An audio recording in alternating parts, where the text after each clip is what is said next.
পশ্চিমা বিশ্ব এখন আওয়ামী লীগের নেতাকর্মীদেরকে যেভাবে অ্যাসালাম দিচ্ছে, তাদের উপরে নির্যাতনের যে স্বীকৃতিটা রাষ্ট্রীয়ভাবে তারা দিচ্ছে, এটা কিন্তু এত দ্রুত ঘটে গিয়েছে কারণ তারা বুঝে, তারা জানে বাংলাদেশ একটা জঙ্গিবাদী চক্রের কাছে পড়েছে।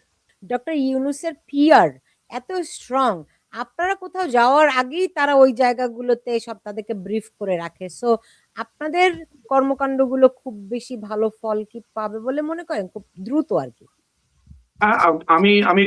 আমি খুবই এটার ব্যাপারে আশাবাদী, বিকজ আমি ব্যক্তিগতভাবে পুরো ইউরোপ চষে বেরিয়েছি। জি।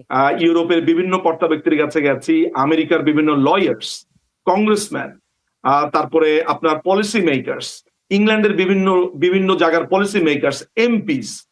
মোটামুটি গত 1-1.5 বছরে আমি প্রায় 60-70 জন মানুষের কাছে গেছি, তারা যারা এই পৃথিবীতে অত্যন্ত গুরুত্বপূর্ণ ব্যক্তি, কবি, সাহিত্যিক, লেখক। সো আমি গেছি, বলছি, বা আমি শুধু না, মানে এখানে আমি ব্যাপারটা না, আমরা, আমাদের টিম বিভিন্ন জায়গা থেকে গেছে, কথা বলছে, ইমেল করছি। So we are working on it. জি, জি। মুহিবুল চৌধুরী, আপনি যদি একটু বলতেন। দেখেন এখানে দর্শকরা অনেকে কমেন্ট করছেন যে সিনিয়র নেতাদেরকে দায়িত্ব থেকে এখন উপদেষ্টা করে তাদেরকে মানে মানে যারা নতুন তরুণ প্রজন্ম তাদেরকে সামনে নিয়ে আসার আমরা দেখলাম। সজীব ওয়াজেদ জয় তিনি একটি সাক্ষাৎকার দিয়েছেন আল জাজিরাতে, সেখানে তিনি অনেক অনেক রকম ভাবে এটিকে ব্যাখ্যা করছেন। নেতৃত্বে আওয়ামী লীগের নেতৃত্বে পরিবর্তন আসে এমনটি শুনছি। সজীব ওয়াজেদ জয় এখন সরাসরি রাজনীতিতে যুক্ত হবেন, শেখ হাসিনা অবসরে যাবেন। ব্যাপারটিকে একটু খোলাসা করবেন নাকি? হ্যাঁ, দেখুন, তিনি সরাসরি কিন্তু এই কথাটা বলেননি। আর সজীব ওয়াজেদ জয় তিনি রাজনীতিতে দীর্ঘদিন ধরেই আছেন। আপনারা যদি তাকে তার সামাজিক যোগাযোগ মাধ্যম, তার পেশাদারি যে জীবন, সবকিছু মিলিয়ে যখন আমরা তাকে দেখব, তিনি কিন্তু সরাসরি রাষ্ট্রীয় পলিসি মেকিং মানে যে বডি, সেখানে কিন্তু উপদেষ্টা হিসেবে তিনি ছিলেন। এবং তিনি রাষ্ট্রীয় পলিসি মেকিং বডিতে থাকা মানে কিন্তু রাজনীতিতেই থাকা। তারপরে আমাদের যে সমস্ত প্রচারগুলো হয়েছিল, 14 সালে হয়েছে, 18 সালে হয়েছে, রাজনৈতিক প্রচার অভিযান, সেগুলো সবকিছুতেই তিনি ছিলেন। তো সুতরাং তিনি রাজনীতিতে আসবেন এই কথাটা এইটা আসলে আমাদের জন্য ভুল হবে। তিনি রাজনীতিতে না, ছিলেন। রাজনীতিতে আসার কথা বলিনি, আমি বলেছি তিনি নেতৃত্বে আসছেন, মানে শেখ হাসিনার পরের ধাপে বা শেখ হাসিনার পরিবর্তে হোয়াট এভার যেভাবে ব্যাখ্যা করেন না কেন, সেই মতো করে নেতৃত্বে আসছে কিনা। না, নেতৃত্ব সেটা সময়ই বলবে নেতৃত্বের বিষয়ে সিদ্ধান্ত কি হবে আমাদের দলে। বাংলাদেশের মানুষের যে আবেগ, বাংলাদেশের মানুষের যে অনুভূতি, প্রথম আবেগ এবং অনুভূতিটা হচ্ছে বঙ্গবন্ধুর কন্যা শেখ হাসিনাকে হারানোর পরে মানুষের মধ্যে যেই মানে আক্ষেপ, যেই দুঃখ, যেই বেদনা, যেই ক্রন্দন আমরা দেখছি, এবং মানুষের যে সেই চাহিদাটা হচ্ছে প্রথমত যে বঙ্গবন্ধুর কন্যা শেখ হাসিনা আবারও বাংলাদেশে ফেরত গিয়ে তিনি যেভাবে দেশকে সাজিয়েছিলেন, গুছিয়েছিলেন, নেতৃত্ব দিয়েছিলেন, সেটা তারা আরেকবার দেখতে চায়। তারা যেই ভয়াবহতা দেখলো গত 18 মাস ধরে, এখন বাংলাদেশের মানুষের সেটা হচ্ছে 1 নম্বর দাবি। এখন বিষয়টা হচ্ছে এই কার্যকলাপগুলো করার জন্য আমাদের যে বিজ্ঞ, অভিজ্ঞ আমাদের সিনিয়র নেতৃবৃন্দ যারা আছেন, যারা কিন্তু দীর্ঘদিন ধরে রাজপথে আন্দোলন সংগ্রাম করে কারাগারে গিয়ে স্বজনহারা হয়ে তারা কিন্তু আজকের এই পর্যায়ে পৌঁছেছেন। তাদের সেই অভিজ্ঞতা, নির্দেশনা, সেগুলোর সাথে আলোচনা করে আমরা যারা কর্মী পর্যায়ে যারা আছি, আমরা তাদের সাথে কাজ করে যাচ্ছি এবং সারা বিশ্বে কিন্তু এটা শুরু হয়ে গিয়েছে। এটা এখন পদ পদবি দেওয়ার মাধ্যমেই যে আসলে একটা দল সংগঠিত হয় তা কিন্তু নয়। হ্যাঁ, দলের সংগঠন কিন্তু কর্মী এবং নেতৃবৃন্দের যে কার্যক্রমের উপর। এখন আপনি পদ থাকতে পারে আপনার, কিন্তু আপনার কাজের মাধ্যমে আপনি আপনার আদর্শের কাজটা করে যাচ্ছেন, সেটাই হচ্ছে গুরুত্বপূর্ণ। আর আমাদের দেশে অবশ্যই একটা, যেহেতু একটা তরুণ একটা বিশাল একটা জনগোষ্ঠী আছে, ভোটার আমাদের জনগোষ্ঠী আছে, তারা তো প্রতিনিধিত্ব চায়। সেই প্রতিনিধিত্ব চাওয়ার প্রেক্ষিতে কিন্তু আমাদের ছাত্রলীগের আপনি দেখবেন যে যারা নেতৃস্থানীয় ব্যক্তিরা ছিলেন, যারা যেখানে আছেন, সবখান থেকে কিন্তু সরব হয়েছেন এবং কাজ করছেন। বলে আপনি একটা কথা বলেছেন যে ইউনূস তার এই যে অবৈধ অর্থ, সুদী, মহাজন, খুনি, আমি ইউনূসের নাম বলার আগে 3-4টা বিশেষণ দিয়ে শুরু করতে চাই। এই ক্রিমিনালিটি, এই উন্মাদ, এই জিন্না, নব্য জিন্না জিন্না হচ্ছে এটা অনেক ভালো ছিল, জিন্নাও এত অরাজকতার রাষ্ট্র পাকিস্তানের মানে তৈরি করে যায়নি। হ্যাঁ, কায়েদে আজম জিন্না অনেক ভালো মানুষ ছিল, তার মতন হিপোক্রেট ছিল না। তো এই ক্রিমিনালটা আপনার আজকে অবৈধভাবে সরকারে বসে সে তার আগে এবং তার পরে তার বিলিয়নস অফ ডলার্স সে বিনিয়োগ করে আমাদেরকে সারা পৃথিবীতে মানহানি করেছে। বঙ্গবন্ধু কন্যা জননেত্রী শেখ হাসিনার যে ইমেজটাকে ছিল সেটাকে ক্ষতিগ্রস্ত করেছে। এটার পেছনে সে যেই পরিমাণে এফোর্ট এবং টাকা খরচ করেছে, আর তার বদলে তার কাউন্টার এফেক্টে আজকে আমাদের 600 নেতাকর্মী এখন পর্যন্ত মারা গিয়েছেন, আমাদের হাজার হাজার নেতাকর্মী পলাতক কারাগারে আছেন, আমাদের জনপ্রতিনিধি এমপিরা আজকে কারাগারে, শুধুমাত্র কর্মীদের কার্যক্রমে প্রচার প্রচারণার মাধ্যমে। আমাদের কারো কোনো ধরনের কেন্দ্রীয় ফান্ডিংও নেই। হ্যাঁ, এই যে প্রচার প্রচারণা শুধুমাত্র অ্যাক্টিভিজমের মাধ্যমে সারা বিশ্বে তার যেটা করতে লেগেছে 15 বছর। সে যেই বাংলাদেশের ক্ষমতা দখল করার কাজ তো শুরু করেছিল সে 2007 সাল থেকে, আজকে এসে সেই এই 17 বছর পরে সে গেড়ে বসলো। আর আমাদের কিন্তু 17 মাসও লাগেনি এই পর্যায়ে পৌঁছাতে। কেন?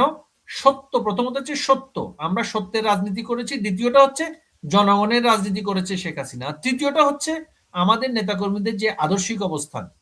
জামায়াতে ইসলামী মধ্যপ্রাচ্যের টাকা, দেশের ভেতরের টাকা, পাকিস্তানের আইএসআই এর টাকা, বিএনপিও সেই টাকা দিয়ে এই পর্যায়ে এসে পৌঁছাতে হাজার হাজার কোটি কোটি টাকা খরচ হয়েছে। কিন্তু আমাদের যেটা হয়েছে, আমাদের কর্মীদের অ্যাক্টিভিজম, তাদের সাহস, তাদের অনুভূতি, তাদের আবেগ, এর মাধ্যমে। হ্যাঁ, আপনাদের টাকা গেল কোথায় আমাকে তো লোকে প্রশ্ন করে। এবং আপনাদের কর্মীদের যেই ভয়াবহ দুরবস্থা, তারা খেয়ে না খেয়ে কোনোভাবে বেঁচে আছে পালিয়ে পালিয়ে, রাইট? কিন্তু কারো কাছে, কোনো নেতাদের কাছে নাকি কোনো টাকা নাই। কোথায় গেল টাকা সব? দেখুন, যারা আমাদের নেতৃবৃন্দের মধ্যে যারা ব্যবসা বাণিজ্য করেছেন, যাদের হাতে কিছুটা অর্থ ছিল দল পরিচালনা করার জন্য, আপনাকে একটা বুঝতে হবে আমাদের বেশিরভাগ নেতাকর্মী যারা এই স্বাবলম্বী ছিলেন বা যাদের আর্থিক সক্ষমতা ছিল, তারা কিন্তু এই ভয়াবহ দুর্যোগ আসবে এবং এটার জন্য বিদেশে আমি অর্থ রেখে দেব এবং সেখান থেকে আমি খরচ করব, সেই প্রস্তুতিটা কিন্তু কেউ নিয়ে রাখেনি। দু একজন, দু চারজন যা করেছে আমি সে আলোচনায় যাব না, কিন্তু আমাদের শতকরা 99% আমাদের সকলের ঘরবাড়ি সব দেশে, ব্যাংক অ্যাকাউন্টও দেশে, ব্যবসা বাণিজ্য দেশে, পেশা বৃত্তি সব দেশে।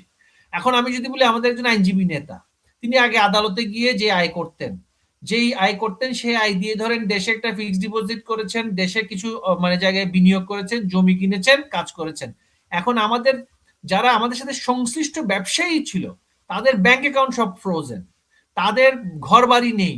এখন এমন একটা অবস্থার মধ্যে, হ্যাঁ, এখন আপনি বলতে পারেন যে আওয়ামী লীগ কেন এর আগে বিদেশে টাকা পাচার করে দিয়ে দলীয় ফান্ড বিদেশে রাখে নাই কেন, এটা আপনি বলতে পারেন, যেটা আসলে মানে মানি লন্ডারিং আইনে অপরাধ, সেটা তো আর আওয়ামী লীগ করতে পারে না। আমাদের না, সেটা আমি সেটাই বলবো আমি না, বলছি। আওয়ামী লীগ যে একটা ফান্ড ক্রাইসিসে আছে, এটা তো সত্য কথা। আওয়ামী লীগের টাকার অভাব অবশ্যই থাকবে, না কিন্তু না থাকার তো আপনারা কোনো কেন কারণ ওয়ার্ল্ড নেই। ওয়াইড এখনই ফান্ডিং এর জন্য বলছেন না? আপনারা কেন ওয়ার্ল্ড না ওয়াইড আপনাদের যারা নেতাকর্মী আছে তাদেরকে কেন আহ্বান করছেন? একটা তহবিল কেন না, গঠন তারা করছেন? যারা প্রবাসে আছেন, যারা প্রবাসে আছেন, প্রবাসী ব্যবসা বাণিজ্য, তারা তাদের মতন করে তাদের কষ্টার্জিত অর্থ থেকে, এই যে আমার দেখলেন যে নিজুম মজুমদার, তিনি তার যে কার্যক্রমগুলো করছেন নিজের অর্জিত অর্থ, নিজের পেশা থেকে আয় করে তিনি তার পকেটে খরচ করে করছেন। এখন তার পক্ষে মানে বা আমাদের মানে প্রবাসী আওয়ামী লীগ নেতৃবৃন্দের পক্ষে কতটুকু দেশের সেই অর্থ প্রেরণ করা সম্ভব, তাও করছে। আমি প্রতিদিন দেখছি নানান জায়গা থেকে অল্প অল্প করে অর্থ, নিজের পকেটের অর্থ, নিজের কষ্টার্জিত অর্থ তারা পাঠাচ্ছে। কিন্তু আমাদের দেশে যে মানে আপনি দেখবেন যে আমাদের নেতৃস্থানীয় ব্যবসায়ী যারা ছিলেন বেশিরভাগই কিন্তু এখন কারাগারে। এই যে গাজী গুলাম দস্তগীর বাংলাদেশের অন্যতম বড় শিল্পপতি ছিলেন, তার তো টায়ার ফ্যাক্টরি জ্বালিয়ে দিয়েছে, তার সবকিছু বন্ধ। শুধু তাই না, যত ব্যবসায়ী আছে আওয়ামী লীগের সাথে সংশ্লিষ্ট যারা, দুর্নীতি দমন কমিশন থেকে চিঠি দিয়ে, বাংলাদেশ ফাইন্যান্সিয়াল ইন্টেলিজেন্স ইউনিটের থেকে চিঠি দিয়ে আমাদের সবকিছু বন্ধ করে দিয়েছে। এবং যেই কারণে কিন্তু বাংলাদেশ এখন ট্যাক্স রেভিনিউতে 40% ট্যাক্স রেভিনিউ পায়নি, ইনকাম ট্যাক্সও পায়নি, ইম্পোর্ট ডিউটিও পায়নি। এরা একটা, এই জন্য তো বললাম যে আমি আপনার এই কথাগুলোর সঙ্গে আমি একমত, এগুলো আমি জানি। কিন্তু ধরেন যাদের বিরুদ্ধে বিরাট অভিযোগ, আমি যদি নাম ধরে সুনির্দিষ্ট করে বলি, সেটি হচ্ছে গিয়ে ওই যে বিদ্যুৎ প্রতিমন্ত্রী ছিলেন, কি নাম, নসরুল হামিদ বিপু, রাইট? তারপর এরকম 2-4 জনের নাম আমি শিওর আপনাদের কানেও গেছে, যাদের ব্যবসা বাণিজ্য এখনো বাংলাদেশে চলছে ভেরি মাচ রানিং, এবং জামাত বিএনপি সেগুলো পাহারা দিচ্ছে, রাইট? তো তাদেরকে আপনারা দলেই বা রাখছেন কেন? তাদেরকে আপনারা কর্মীদের যেহেতু পাশে আমার থাকতে মনে হয় এখানে একটা মানে তথ্যের একটা বিশাল বিভ্রাট আছে। আমি যতটুকু জানি নসরুল হামিদ বিপুর কোনো কারখানায় কিন্তু চলছে না। তো সুতরাং তার ব্যবসা বাণিজ্য চলছে এটা আমি কোনোভাবেই মানে মেনে নিতে পারছি না, কারণ তার মূল ব্যবসা যেটা ছিল যে পৈতৃক ব্যবসা প্রপার্টি ডেভেলপমেন্ট, সেটা তো একেবারে বন্ধ, সকল ব্যাংক অ্যাকাউন্ট বন্ধ। ও মাই গড, সেটা তো তার রেজওয়ানা হাসানের হাজবেন্ড কেবি সিদ্দিক দেখছেন। না, যে রেজওয়ানা হাসানের হাজবেন্ড একটা ফ্যাক্টরি তাদের কাছ থেকে কিনে নিয়েছিল, কিনে নিয়ে সেটা রেজওয়ানা হাসানের হাজবেন্ডের মালিক নাকি কিনে নিয়ে সেটা 5ই চালাচ্ছে এখন আগস্টের সেই। পরে, 5ই না না না, আগস্টের 5ই আগস্ট, না না না না, 5ই আগস্টের পরে না, 5ই আগস্টের অনেক আগেই কিন্তু এটা। ওই আমি যতটুকু জানি রেজওয়ানা হাসানের স্বামী কিন্তু নসরুল হামিদ বিপুর সাথে রেসিডেন্সিয়াল মডেল স্কুলের ছাত্র ছিল, এবং সেই এক্স্যাক্টলি। প্রেক্ষিতে আগে থেকেই তার কাছে সে তার ওখানে চাকরি করত, এমডি ছিল একটা ফ্যাক্টরি, এবং সেই এমডি থাকার পরে সেই ফ্যাক্টরিটা একটা পর্যায়ে গিয়ে তার স্বামী কিনে নিয়েছে, অনেক আগেই কিন্তু কিনে নিয়েছে। এখন আমি তো আর ওদের ডিটেলসে জানি না, আর আমাকে তার ব্যাপারে প্রশ্ন করে আপনার মানে সেই ইনভেস্টিগেটিভ জার্নালিজম আমার সাথে করে লাভ নেই, কারণ I am not the decision না, মেকার অর দ্য মানে আমার সেই তথ্য আমার কাছে থাকে না। আমি যে কথাটা বলছি আমার কথাটা একটু আমার কথা একটু শেষ করতে দিন। যে বেশিরভাগ নেতাকর্মীদের কিন্তু প্রতিষ্ঠানগুলো, একটা বিষয় বুঝতে হবে আপনাকে, বিএনপি জামায়াত ইসলামীদের মানে তারা ওই 5 বছর যে সময় সরকারে ছিল তখনই এত অর্থ বিদেশে পাচার করে দিয়েছে, এবং আমরা সরকারে আসার পরও তাদের ব্যবসা বাণিজ্য কিন্তু কখনোই কোনো জায়গায় কিন্তু আমরা স্তব্ধ করিনি, কারণ ব্যবসা বাণিজ্য চললে কর্মসংস্থান হবে, কর্মসংস্থান হলে দেশের অর্থনীতি এগিয়ে যাবে। যে ঢাকা ব্যাংক, মির্জা আব্বাস সাহেবের ঢাকা ব্যাংক, একটা দিনের জন্য কি সেটা বন্ধ হয়েছে? এবং এই যে মঞ্জুর মোর্শেদ খানের ব্যবসা প্রতিষ্ঠানগুলো বা বিএনপির যত ব্যবসা প্রতিষ্ঠান, জামায়াত ইসলামের যত ব্যবসা, কোনোটাই তো বন্ধ হয়নি, কারণ ব্যবসা বন্ধ হলে কর্মহারা হবে মানুষ, কর্মহারা এরাই তো মানুষের দেশের নাগরিক। আমার নেত্রী সেইভাবে করে প্রতিহিংসামূলক ভাবে দেশ পরিচালনা করেন নাই বলেই কিন্তু 15 বছর বাংলাদেশের মানুষের সমর্থনে দেশে ক্ষমতায় ছিলেন।